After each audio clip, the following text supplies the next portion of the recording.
আবারও বিয়ে করেছেন সাবিকুন নাহার সারা এবং আলোচিত বক্তা আবু তোহা মোহাম্মদ আদনান।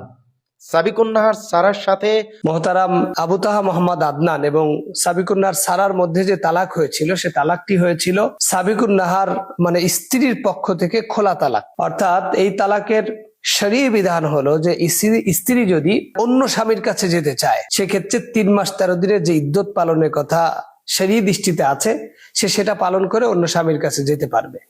আর যদি সে খোলা তালাক করার পরে মানে স্ত্রীর পক্ষ থেকে খোলা তালাক হওয়ার পরে সে যদি তার স্বামীর কাছে অর্থাৎ যে স্বামী আগে ছিল যার সাথে সে বিচ্ছেদ ঘটিয়েছে তার কাছে যদি ফিরে আসতে চায় সেক্ষেত্রে ইদ্যত পালন করতে হবে না, সে যে কোনো সময় ফিরে আসতে পারে, তবে শর্ত হচ্ছে তাকে আবার নতুন করে বিবাহ দিতে হবে।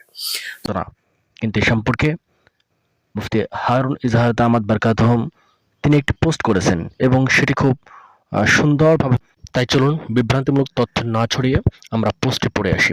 লেখছেন, আবু তোহা আদনান শেখ আল্লামা আব্দুল মালিক হাফি এর সোহবতে যুক্ত আছেন। যতটুকু জানি তাদের দাম্পত্য বিষয়টা শেখের পর্যবেক্ষণে ছিল এবং আছে, তাই শুরু থেকে নীরবে ছিলাম, এ বিষয়ে কোনো কথা বলার প্রয়োজন ছিল না। এমন শায়খদের নিয়ন্ত্রণে থাকা বিষয়ে অনলাইনে আর কোনো আলাপের প্রয়োজন নেই। মুত্তাকি ফকিহদের সোহবতের ফলাফল আশা করি কখনো ভালো ছাড়া খারাপ হবে না ইনশাআল্লাহ। জায়গা মতো ইসলাহি সম্পর্ক থাকলে সেখানে কনফিউশন না থাকা চাই।